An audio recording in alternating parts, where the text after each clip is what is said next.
Hello dear student, myself Shweta Naik, working as assistant professor, Government Home Science College for Women, Harinasi. Today I am going to deal with housing. This course is offered for second semester FRM subject. So let us move one by one. Housing, or more generally living space, refers to the constructions and assigned usage of houses or buildings collectively.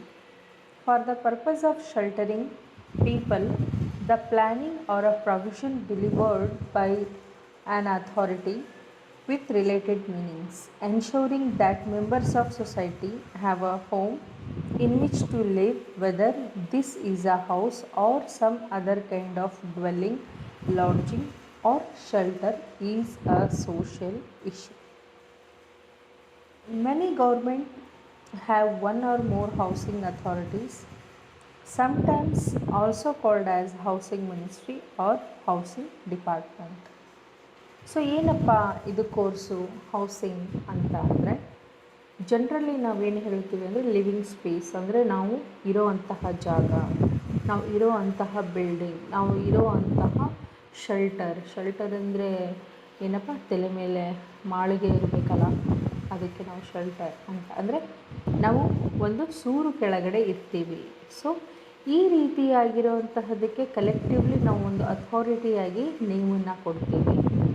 So ಅದರಲ್ಲಿ so many kinds ಬರ್ತವೆ. ಅದರಲ್ಲಿ dwelling ಆದರೂ ಬರಬಹುದು, ಅಥವಾ lodging ಅಂತಲೂ ಹೇಳ್ಬೋದು, ಅಥವಾ shelter ಅಂತಲೂ ಕರಿಬೋದು. ಆ್ಯಸ್ ನಾವು ಸೊಸೈಟಿಯಲ್ಲಿ ಹೇಗೆ ಇರ್ತೀವಿ ಅದ್ರ ಪ್ರಕಾರ. ಈಗ ಹಳ್ಳಿಯಲ್ಲಿ ಹೋದರೆ ಮನೆ ಅಂತ ಕರಿತೀವಿ. ಬೆಂಗಳೂರಿನಲ್ಲಿ ಮಲ್ಟಿಪಲ್ ಬಿಲ್ಡಿಂಗ್ ಇದ್ದವಾಗ ಫ್ಲ್ಯಾಟ್ಸ್ ಅಂತ ಕರೀತಾರೆ. ರೆಂಟೆಡ್ ಹೌಸ್ ಇರುತ್ತೆ, ಓನ್ ಹೌಸ್. ಈ ರೀತಿ ನಾವು ನಮ್ಮ ಸೋಷಿಯಲ್ ಇಶ್ಯೂ ಪ್ರಕಾರ ಸ್ಟೇಯಿಂಗನ್ನು ಅಥವಾ ಜನರಲಿ ಲಿವಿಂಗ್ ಸ್ಪೇಸನ್ನು ಜನರಲೈಸ್ ಮಾಡ್ತೀವಿ. ಸೊ ಈ ಹೌಸಿಂಗ್ ಅಥಾರಿಟಿನ ನಾವು ಹೌಸಿಂಗ್ ಮಿನಿಸ್ಟ್ರಿ ಅಥವಾ ಹೌಸಿಂಗ್ ಡಿಪಾರ್ಟ್ಮೆಂಟ್ ಅಂತ ಕರಿತೀವಿ. ನೆಕ್ಸ್ಟ್, ಯಾಕೆ ನಮಗೆ ಹೌಸಿಂಗು ಇಂಪಾರ್ಟೆಂಟು ಅಥವಾ ಏನು ಅದರ ಅವಶ್ಯಕತೆ ಏನಿದೆ ಅನ್ನೋದಾದರೆ, house is the primary unit of human habitation. ಅಂದರೆ ಮನೆ ಅನ್ನೋದು ಅಥವಾ ಕಟ್ಟಡ ಅನ್ನೋದು, ಈಗ ಹೌಸನ್ನು ನಾವು ಕನ್ನಡದಲ್ಲಿ ಕಟ್ಟಡ ಅಂತ ಕರಿತೀವಿ, ಹೋಮ್ನ ಮನೆ ಅಂತ ಕರಿತೀವಿ. ಓಕೆನಾ? ಸೊ ಈ ಕಟ್ಟಡ ಅಥವಾ ಈ ಹೌಸ್ ಅನ್ನೋವಂತಹದ್ದು ಮನುಷ್ಯನಿಗೆ ಪ್ರೈಮರಿ ಯೂನಿಟ್. ಯಾಕಂತಂದರೆ ಅವನು ವಾಸ ಮಾಡಲಿಕ್ಕೆ ಒಂದು ಶೆಲ್ಟರ್, ಒಂದು ಸೂರು ಅವನಿಗೆ ಬೇಕೇ ಬೇಕು. House satisfies one's basic need next to food and clothing. So ನಮ್ಮ ಬೇಸಿಕ್ ನೀಡ್, ನಮ್ಮ ಪ್ರಮುಖ ಮೂಲ ಅವಶ್ಯಕತೆಗಳು ಏನು ಅಂತ ಅಂದರೆ ನಾವೇನು ಹೇಳ್ತೀವಿ, ಆಹಾರ, ಬಟ್ಟೆ ಮತ್ತು ವಸತಿ ಅಂತ ಹೇಳ್ತೀವಿ.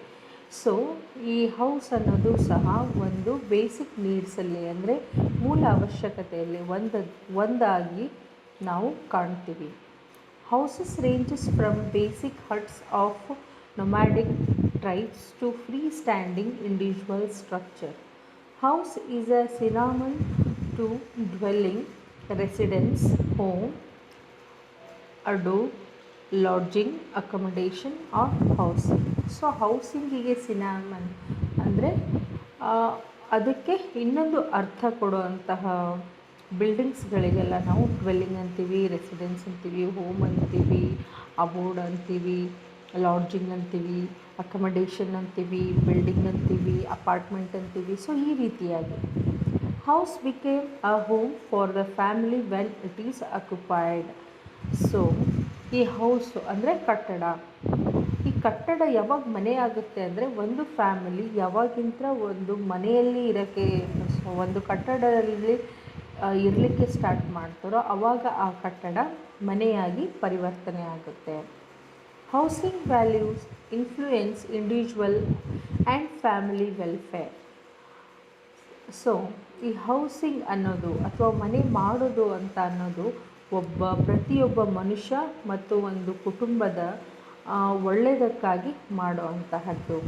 ಸೊ ಮೇಯ್ನ್ ಒಂದು ಮನುಷ್ಯ ಅಂತಂದರೆ ಅವನಿಗೇನು ಆಸೆ ಇರುತ್ತೆ ಅಂತಂದರೆ, ಒಂದು ಜಾಬ್ ಇರಬೇಕು, ನಾನು ಮನೆ ಕಟ್ಟಿಸ್ಕೋಬೇಕು, ಒಂದು ಜಾಬ್ ತೊಗೋಬೇಕು, ನಾನು ಮನೆ ಕಟ್ಟಿಸ್ಕೋಬೇಕು, ಮುಂದೆ ನನ್ನ ಲೈಫನ್ನು ನಾನು ಚೆನ್ನಾಗಿ ಲೀಡ್ ಮಾಡಬೇಕು ಅಂತ ಇರುತ್ತೆ. ಎಲ್ಲರಿಗೂ ಅವ್ರದ್ದೇ ಆದ ಮನೆ ಬೇಕು ಅಂತ ಅನಿಸುತ್ತೆ.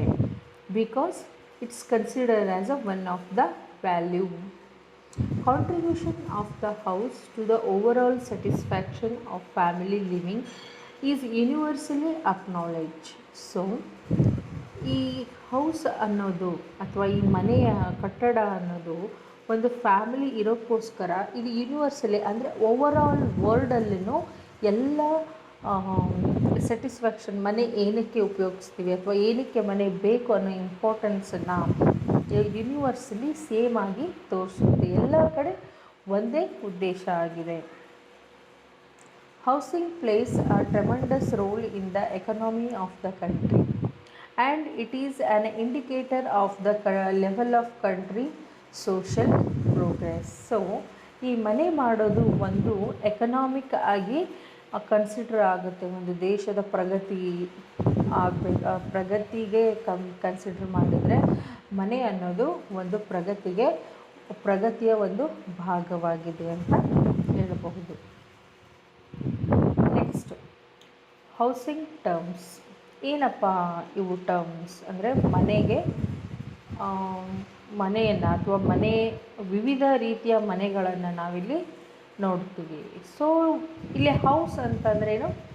House is a shelter consisting of walls, floor, door, windows and roof etcetera in which human being live. So ಒಂದು ಕಟ್ಟಡ ಅಂದ್ರೇನು? ಒಂದು ಸೂರಿರುತ್ತೆ, ಅದರಲ್ಲಿ ಏನಿರುತ್ತೆ ಅಂತಂದರೆ ಗೋಡೆಗಳಿರುತ್ತೆ, ನೆಲ ಇರುತ್ತೆ, ಬಾಗಿಲಿರುತ್ತೆ, ಕಿಟಕಿ ಇರುತ್ತೆ ಮತ್ತು ಛಾವಣಿ ಇರುತ್ತೆ. ಅದಕ್ಕೆ ನಾವೇನಂತ ಕರಿತೀವಿ?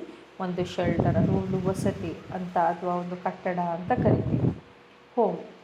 Home is a house in which family lives and enjoy all the happiness, affection and love for each other. So ಈ ಹೋಮ್ ಯಾವಾಗ ಆಗುತ್ತೆ ಅಂತಂದರೆ, ಈ ಹೌಸಲ್ಲಿ ಒಂದು ಫ್ಯಾಮಿಲಿ ಬಂದು ಇರಲಿಕ್ಕೆ ಲಿವಿಂಗ್ ಸ್ಟಾರ್ಟ್ ಮಾಡಿದವಾಗ ಮನೆಯಲ್ಲಿ ಒಂದು ಹ್ಯಾಪಿನೆಸ್, ಒಂದು ಎಂಜಾಯ್ಮೆಂಟ್, ಒಂದು ಅಫೆಕ್ಷನ್, ಒಬ್ರಿಗೊಬ್ಬರು ಸಪೋರ್ಟ್ ಮಾಡಿಕೊಂಡು ಇರ್ತಾರಲ್ಲ, ಆವಾಗ ಅದು ಮನೆಯಾಗಿ ಕನ್ವರ್ಟ್ ಆಗುತ್ತೆ. ಈಗ ನಾವು ಯಾರಿಗಾದರೂ ಕರಿತೀವಿ, ನಮ್ಮ ಮನೆಗೆ ಬನ್ನಿ ಅಂತ ಕರಿತೀವಿ, ನಮ್ಮ ಬಿಲ್ಡಿಂಗಿಗೆ ಬನ್ನಿ, ನಮ್ಮ ಕಟ್ಟಡಕ್ಕೆ ಬನ್ನಿ ಅಥವಾ ನಮ್ಮ ಹೌಸಿಗೆ ಬನ್ನಿ ಅಂತ ಹೇಳಲ್ಲ. So where is your home ಅಂತ ಕೇಳ್ತಾರೆ, ವೇರ್ ಈಸ್ ಯುವರ್ ಹೌಸ್ ಅಂತ ಕೇಳಲ್ಲ. ಓಕೆನಾ?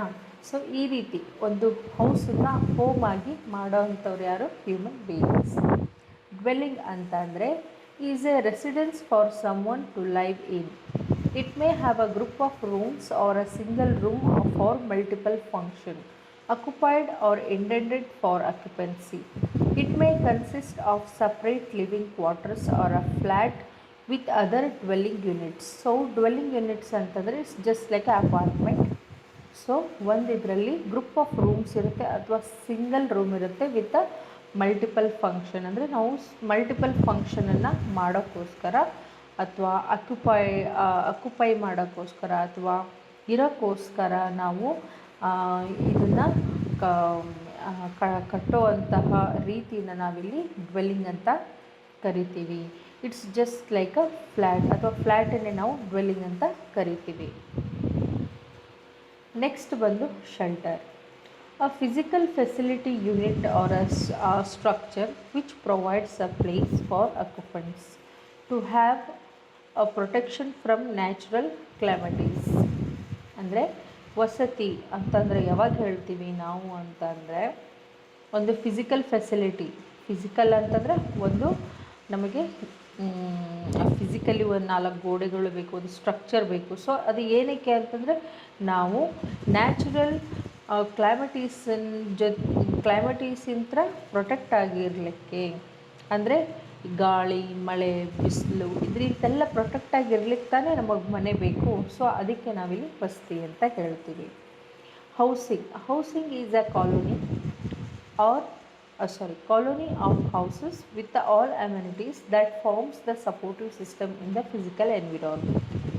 A housing colony has a profound impact on the socio-economic and uh, psychological development of human beings. So ಈ ಹೌಸಿಂಗ್ ಅನ್ನೋದೇನು ಅಂತಂದರೆ ಆಲ್ ದ ಅಮೆನಿಟೀಸ್ ಅಂದರೆ ನಮಗೆ ಬೇಕಾಗುವಂತಹ ಎಲ್ಲ ಅನುಕೂಲಗಳನ್ನು ಒಂದು ಫಿಸಿಕಲ್ ಎನ್ವಿರಾನ್ಮೆಂಟ್ಗಳನ್ನು ಕ್ರಿಯೇಟ್ ಮಾಡೋ ಅನ್ಕೊಳ್ಳುವಂತಹದ್ದು.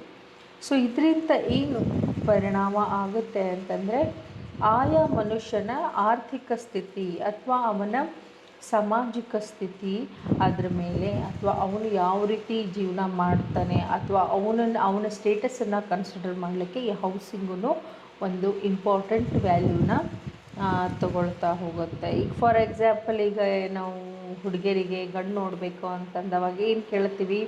ಸ್ವಂತ ಮನೆ ಇದೆನಾ ಅಂತ ಕೇಳ್ತೀವಿ. ಸೊ ಸ್ವಂತ ಮನೆ ಇದೆನಾ? ಸ್ವಂತ ಮನೆ ಅನ್ನೋದು ಏನಕ್ಕೆ ಅಂತಂದರೆ that is one point of security. So that is the example how house is, ಅಥವಾ how home is important, how housing is important ಅಂತ.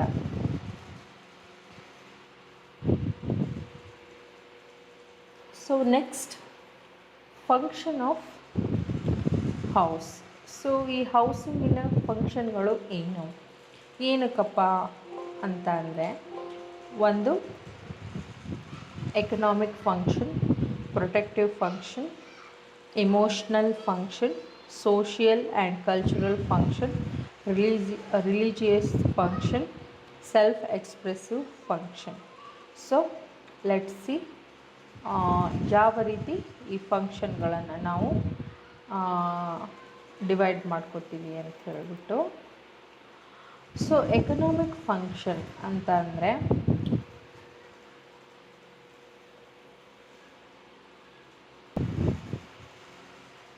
ಎಕನಾಮಿಕ್ ಫಂಕ್ಷನ್ ಅಂತಂದರೆ through group living, family resources are economically managed among its member.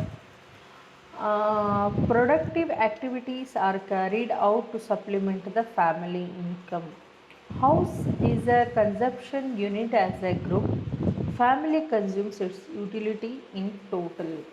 So ಈ ಮನೆ ಒಂದು economically ಹೇಗೆ function ಆಗುತ್ತೆ ಅಂತಂದರೆ, economically managed. ಈಗ ಒಂದು ಮನೆಯಲ್ಲಿ ಫ್ಯಾಮಿಲಿ ರಿಸೋರ್ಸನ್ನು, ಅಂದರೆ ಕುಟುಂಬದ ಸಂಪನ್ಮೂಲಗಳನ್ನು ನಮ್ಮ ಮನೆಯಲ್ಲಿರುವಂತಹ ಎಲ್ಲ ಮೆಂಬರ್ಸ್ಗಳು ಉಪಯೋಗಿಸ್ಕೊಳ್ತಾರೆ. ಫಾರ್ ಎಕ್ಸಾಂಪಲ್, ಹೇಗೆ ಬಾತ್ರೂಮ್ ಎಲ್ಲರೂ ಉಪಯೋಗಿಸ್ಕೊತೀವಿ, ಬೆಡ್ ಎಲ್ಲರೂ ಉಪಯೋಗಿಸ್ಕೊತೀವಿ. ಸೊ ಏನೋ ಒಂದು ಸಂಪನ್ಮೂಲ ಇರಲಿ, ಅದನ್ನು ನಾವು ಫ್ಯಾಮಿಲಿಯಲ್ಲಿ ಇರುವಂತಹ ಮೆಂಬರ್ಸು ಎಕನಾಮಿಕಲಿ ಉಪಯೋಗಿಸ್ಕೊಳ್ತಾರೆ.